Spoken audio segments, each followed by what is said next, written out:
काश मैं तेरे हंसी हाथ का कंगन होता। तू बड़े प्यार से चाव से बड़े मान के साथ अपनी नाजुक सी कलाई में चढ़ाती मुझको और बेताबी से फुर्सत के खज़ां लम्हों में तू किसी सोच में डूबी जो घुमाती मुझको। मैं तेरे हाथ की खुशबू से महक सजाता। तू किसी सोच में डूबी जो घुमाती मुझको। मैं तेरे हाथ की खुशबू से महक सजाता।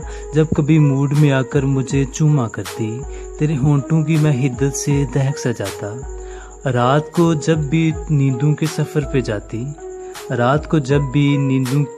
पे जाती मरमरी हाथ का एक तकिया बनाया करती। मैं तेरे कान से लगकर कई बातें करता। तेरे जुल्फों को तेरे गाल को चूमा करता। जब भी तू बंदे कुबा खोलने लगती जाना अपनी आँखों को तेरे हुस्न से घेरा करता। मुझको बेताब सा रखता तेरी चाहत का नशा। मैं तेरी रूह के गुलशन में महकता रहता। मैं तेरे जिस्म के आंगन में खनकता रहता।